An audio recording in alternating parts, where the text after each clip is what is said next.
पुराणों के अनुसार छठ पूजा की शुरुआत रामायण काल में हुई थी। रावण का वध कर जब माता सीता और प्रभु श्री राम अयोध्या लौटे तब उन्होंने इस व्रत को रखा था।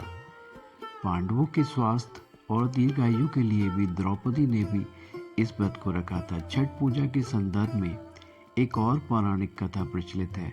राजा प्रियव्रत और रानी मालिनी में संतान थे, जिस कारण वे बहुत अधिक दुखी रहते थे।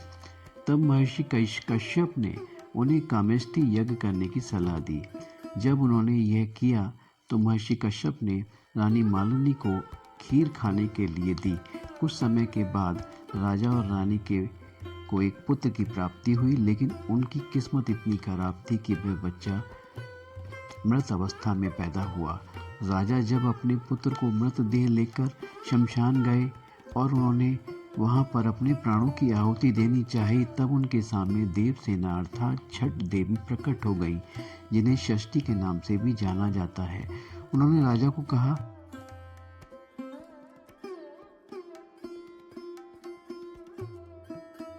तो उस व्यक्ति की सभी इच्छाएं पूरी होती हैं।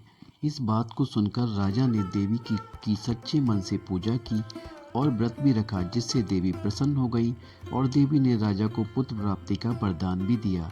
बताते हैं कि जिस दिन राजा ने व्रत रखा था, पूजा की थी, वह कार्तिक शुक्ल की षष्ठी का दिन था और इसी दिन से आज तक इस पूजा विधि की प्रथा चलती आ रही है। आज भी लोग इस व्रत को अपने घर की सुख समृद्धि और संतान प्राप्ति एवं दीर्घायु के लिए करते हैं। छठ पूजा के 4 महत्वपूर्ण दिन होते हैं। पहला दिन नहाए खाए होता है। इस दिन सबसे पहले पूरे घर की साफ सफाई करके उसे शुद्ध और पवित्र किया जाता है। इसके बाद व्रती स्नान कर स्वयं को पवित्र करते हैं। स्नान के बाद वे शुद्ध व सात्विक भोजन कर व्रत की शुरुआत करते हैं।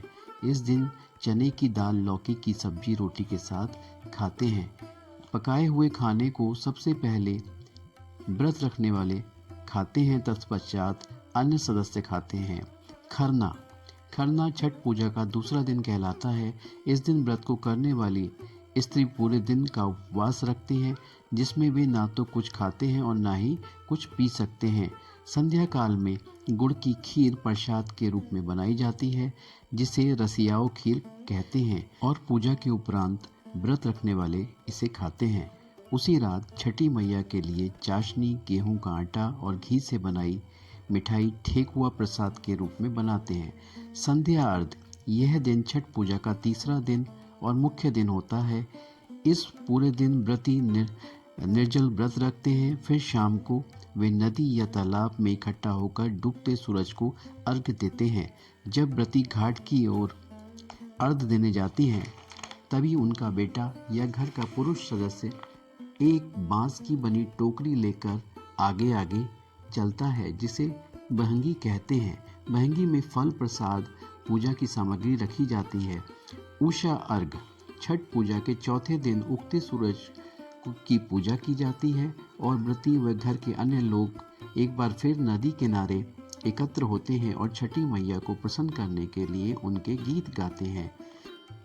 फिर अंत में व्रती प्रसाद व कच्चे दूध का सेवन कर व्रत खोलती हैं और इस प्रकार छठ पूजा का व्रत पूर्ण होता है। जय हो छठ मैया।